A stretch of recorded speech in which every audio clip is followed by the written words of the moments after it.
If your doctor told you that your LDL cholesterol was too high, would you rather take a pill or change what you eat? For people who want a food first approach, the portfolio diet makes a pretty compelling case, but the commitment that it requires might surprise you.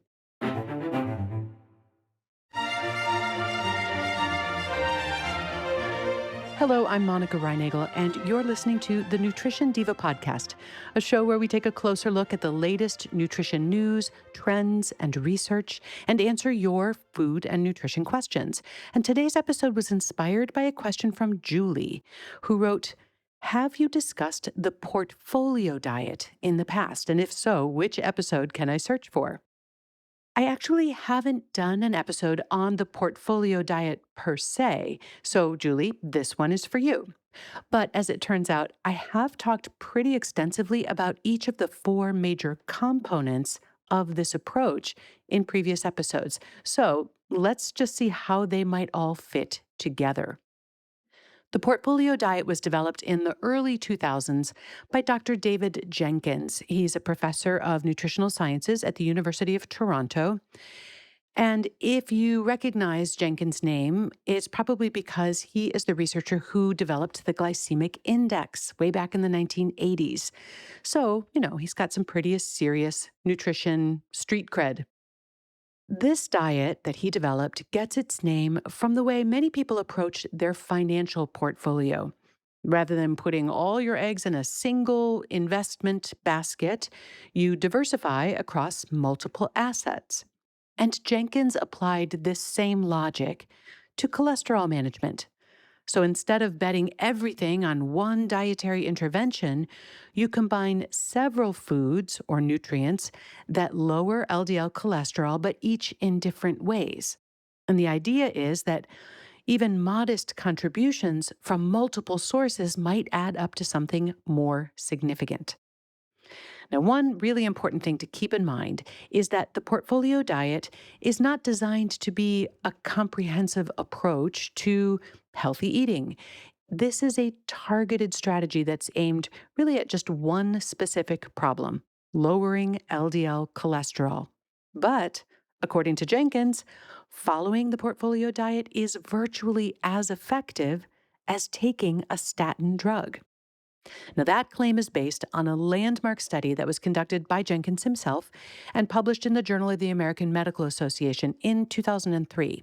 In this trial, a few dozen participants followed the portfolio diet under very controlled conditions.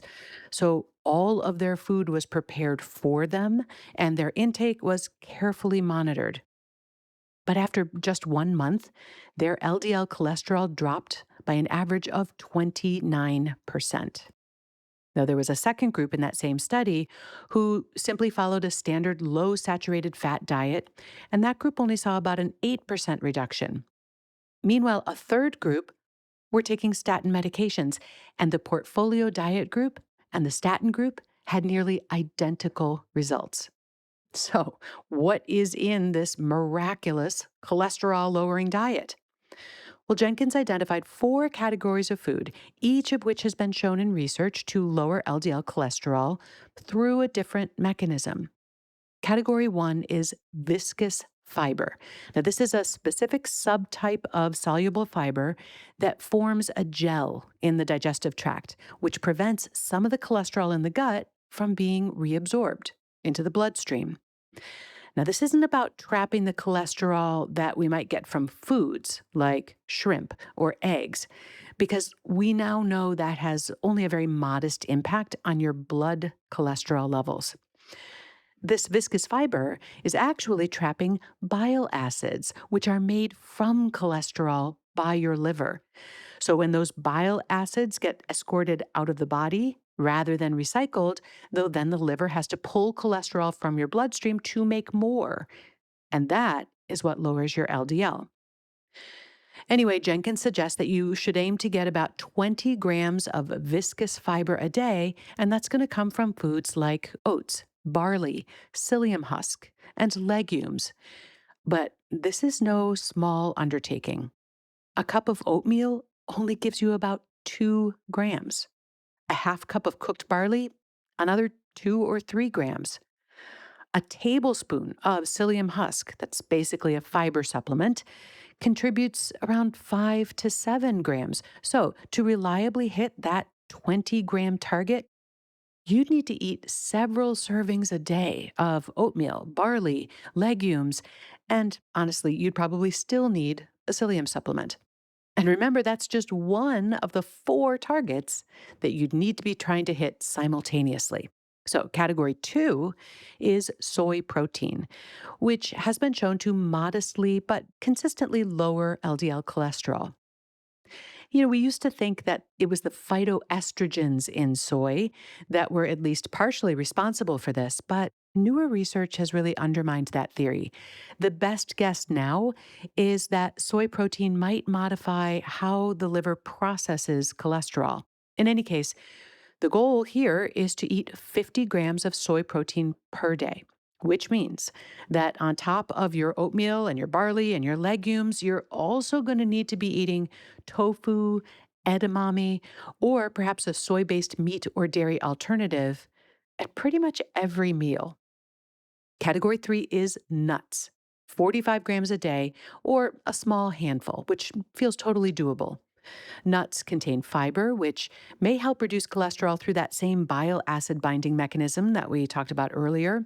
And they are also rich in unsaturated fats, which tend to have a favorable effect on cholesterol, especially when they replace saturated fats in the diet. And category 4 is phytosterols. These are compounds that compete with cholesterol for absorption in the gut, and they're naturally present in nuts and seeds, but really only in very small amounts. The richest food sources for phytosterols are vegetable oils, also known as seed oils, but even those don't provide enough really to get you to that 2-gram target. To hit that, you will probably need to take either a phytosterol supplement or rely on specialty products that have been fortified with extra phytosterols. Benecol, for example, is a popular brand of phytosterol enhanced margarine, peanut butter, and mayonnaise. On paper, this approach makes a lot of sense. Each of these categories has been shown to exert positive effects on cholesterol through slightly different pathways. Of the 4, the plant sterols, category 4, has the strongest track record, reducing LDL in the range of 8 to 10%. The other 3 elements are each more in the 3 to 7% range. So it does make sense that doing them all at the same time added up to a much bigger effect than any of them individually. And we also need to consider the foods that all of these portfolio foods are displacing from the diet. So, soy protein is probably displacing a lot of animal protein. Unsaturated fats are displacing saturated fats. Whole grains are displacing refined grains. So, eating less of those foods in order to make room for all the oats and barley and edamame may have also contributed to those reductions in cholesterol. And in truth, that's the way most dietary interventions work.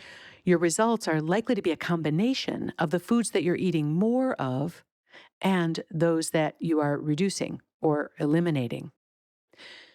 But at the end of the day, I think you'd need to be pretty motivated, maybe even a little single minded, to hit all 4 of these targets consistently. And that probably explains why people attempting to follow the portfolio diet at home, where they don't have researchers preparing all their food, didn't do nearly as well as the original study group. Jenkins followed up his controlled trial with a 1-year study where 66 participants with high cholesterol were given detailed guidance on the portfolio diet and then sent home to do it themselves.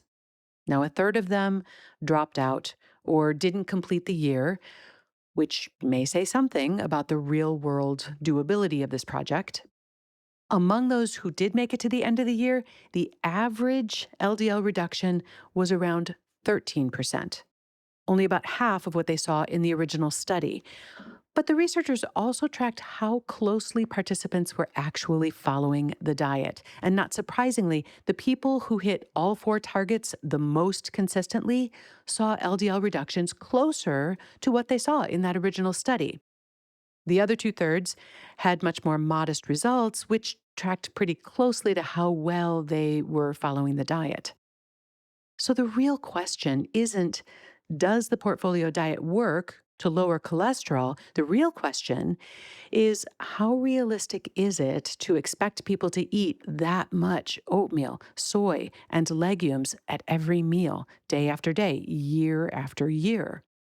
And more to the point, how would you feel about adopting this protocol as a way of life? If you're not worried about your LDL cholesterol, or you're not worried about taking a statin, I'm guessing that this somewhat daunting dietary prescription will not have a whole lot of appeal. If, on the other hand, you are struggling with high cholesterol and you're bound and determined to manage it without medication, this might be something to consider. The evidence to support it is certainly there, the mechanisms are sound, and unlike a lot of dietary claims, this one has been tested in actual clinical trials and not just inferred from observational studies.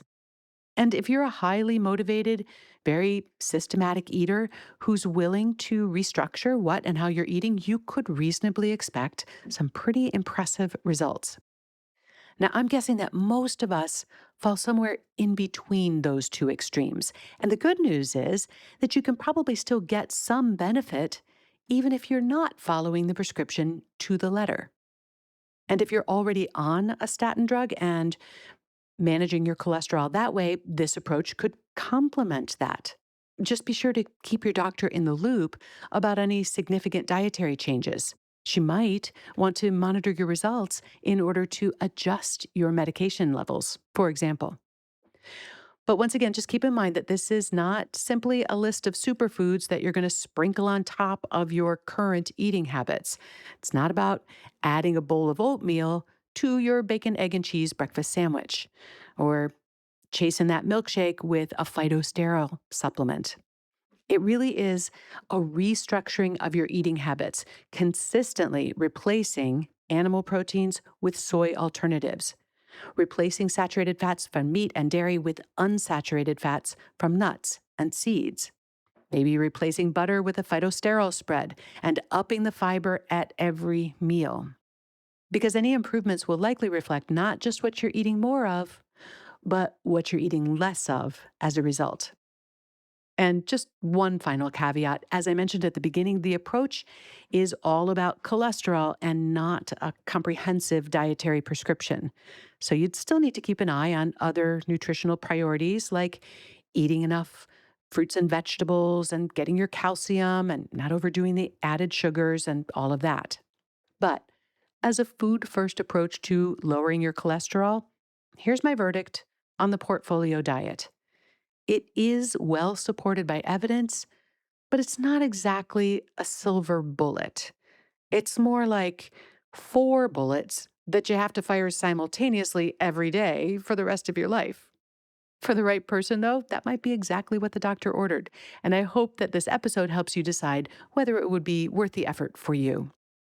If you have a food or nutrition question you'd like me to answer on an upcoming episode, you can email it to nutrition@quickanddirtytips.com. And if you'd like to find out more about having me speak at your next live or virtual event, you can learn more about that by visiting my website at wellnessworkshere.com. Nutrition Diva is a Quick and Dirty Tips podcast. Holly Hutchings is our director of podcasts. Steve Riekeberg is our audio engineer. Morgan Christensen heads up podcast operations and advertising. Rebecca Sebastian is our manager of marketing and publicity. Nat Hoops is our marketing and operations assistant, and Maram El-Nagib is our podcast associate. Thanks as always to all of them, but most of all, thanks to you for listening.